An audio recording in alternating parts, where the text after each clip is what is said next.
Masih dengan Profesor Kardus.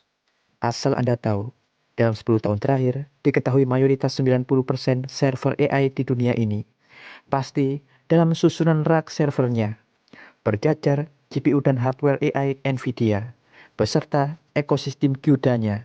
GPU-GPU NVIDIA inilah yang selama ini menjalankan kerja inferensi dan training AI di hampir seluruh perusahaan AI terbesar di dunia. OpenAI, Anthropic, Google, Microsoft, dan sebagainya. Namun, dalam 5 tahun terakhir, perubahan terjadi. Meski secara total ekosistem NVIDIA masih menguasai, tapi dominasi tersebut sedikit tergerus. Karena saat ini muncul tren baru, di mana saat ini para raksasa AI global berbondong-bondong mendesain dan menciptakan model chips AI-nya secara mandiri, terutama teknologi chips ASIC atau Application Specific Integrated Circuit atau chips khusus yang sengaja dirancang untuk fokus pada satu tugas spesifik saja. Alih-alih mekanisme kerjanya bersifat general purpose atau serbaguna seperti halnya NVIDIA, yang dapat melakukan berbagai tugas seperti halnya inferensi dan training, atau melakukan render grafis sekaligus. Chip ASIC dirancang khusus untuk melakukan satu tugas saja, entah fokus untuk melakukan inferensi saja, ataupun untuk melakukan training saja. Sebut saja Google dengan chips AI ASIC-nya, yakni Google TPU. Meta dengan chips AI-nya, yakni MTIA. Microsoft dengan Maya-nya. OpenAI dengan Jalapeno-nya. Alibaba dengan Hangguang 800. Baidu dengan Kunlunxin. Atau Amazon dengan seri Trainium-nya dan sebagainya. Ya, tren ini selain untuk mencapai kemandirian dan agar sedikit terlepas dari ketergantungan terhadap chips NVIDIA. Namun, salah satu alasan utamanya adalah untuk memangkas biaya operasional dan mencapai efisiensi biaya dan energi serendah mungkin, sekaligus untuk optimalkan desain algoritma internal perusahaan tersebut. Karena diketahui, chip serbaguna seperti halnya NVIDIA, baik seri Blackwell atau Hopper, pasti akan terikat erat dengan ekosistem yang dikendalikan oleh NVIDIA. Selain itu, GPU AI NVIDIA yang memiliki arsitektur serbaguna untuk berbagai tugas, training, render, inferensi, dan sebagainya. Diketahui biaya integrasi hardware dan ekosistemnya jauh lebih mahal. Sebut saja seri Blackwell B200 yang berharga hingga $30.000 per unit. Dan tiap perusahaan AI memerlukan ratusan ribu unit set GPU tersebut. Selain itu, GPU AI NVIDIA sangat boros akan daya dan energi karena arsitekturnya yang memiliki desain serbaguna memang sangat berat dan sangat komplit, yang pastinya butuh energi dan daya super besar untuk menjalankannya, dan biaya operasional ini bisa mencapai jutaan dolar lebih mahal per bulannya daripada desain chips ASIC yang hanya fokus untuk mengerjakan tugas khusus. Karena itulah saat ini mendesain chip ASIC secara mandiri tengah menjadi tren yang sulit untuk ditanggulangi oleh NVIDIA. Namun, meski saat ini dominasi mutlak NVIDIA mulai tergerus kehadiran chips ASIC, tapi diketahui peningkatan pendapatan NVIDIA rata-rata masih terus tumbuh karena tercover oleh booming dan pertumbuhan industri AI yang sangat masif. Ya, dari berbagai jenis dan model baru teknologi ASIC, AWS Amazon baru-baru ini meluncurkan generasi terbaru chips ASIC mereka, yakni Trainium 3. Teknologi chips ASIC yang didesain khusus untuk melakukan tugas training atau pelatihan model skala besar yang digadang-gadang akan dapat hasilkan performa training setara dengan kelas NVIDIA seri Blackwell. Tapi efisiensinya bisa 50% jauh lebih rendah daripada seri NVIDIA B200, utamanya saat melakukan kerja training, dan ini adalah terobosan yang sangat besar. Ya, Trainium 3 adalah chips ASIC yang didesain khusus oleh Annapurna Labs, anak perusahaan dari Amazon, yang memang sengaja dikhususkan untuk melakukan optimalisasi tugas training atau pelatihan model skala besar, dan bukan seperti halnya ASIC milik OpenAI, seperti halnya Jalapeno, atau model LPU dari Grok, yang merupakan chips ASIC khusus inferensi. Trainium 3 sengaja dibangun khusus untuk benar-benar melakukan tugas training.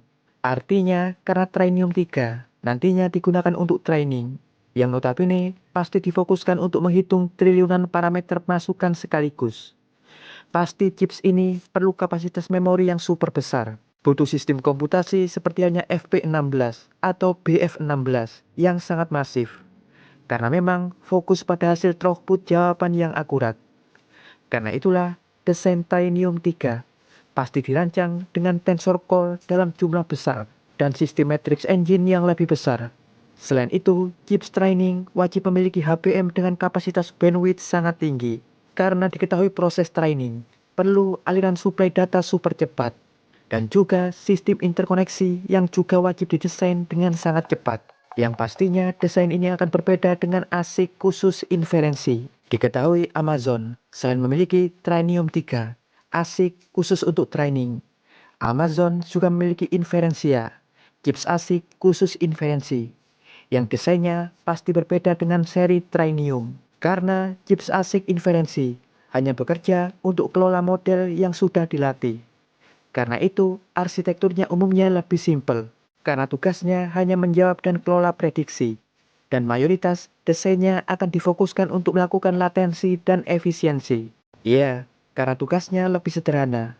Mayoritas ASIC inferensi biasanya memiliki memori yang lebih kecil, jalur interkoneksi yang sederhana, dan umumnya yang diperkuat hanya sistem format komputasi, seperti halnya INT8, INT4, dan FP8.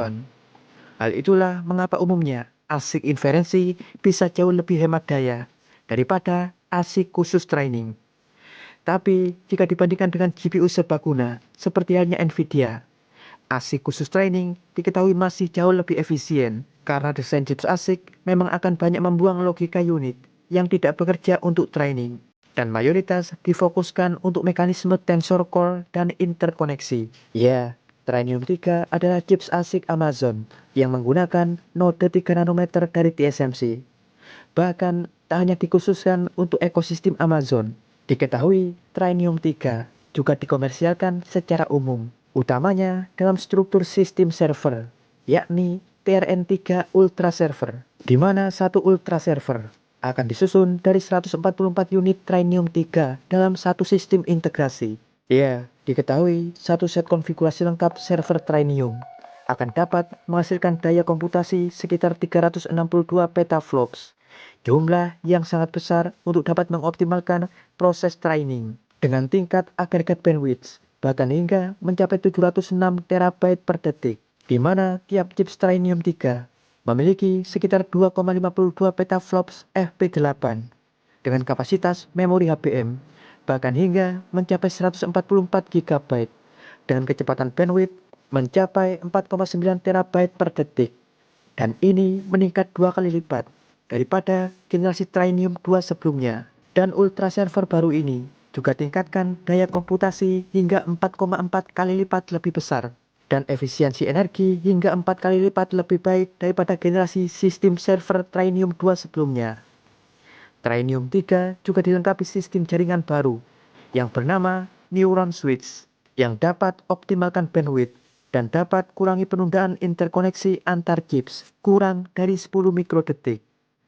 Ya, teknologi baru ini diketahui dapat memangkas biaya dan efisiensi dengan super signifikan. Karena selama ini hambatan dan penundaan interkoneksi akan selalu jadi pemborosan kerja dan daya. Diketahui efisiensi chips baru ini diklaim dapat memangkas biaya training bahkan hingga 50% dibanding GPU Nvidia. Diperkirakan biaya per chips training 3 hanya sekitar $1,80 per jamnya dibanding GPU Nvidia yang dapat mencapai 5 hingga $6 per chips per jamnya. Dan tentunya ini akan memangkas biaya operasional bahkan hingga jutaan dolar per bulannya.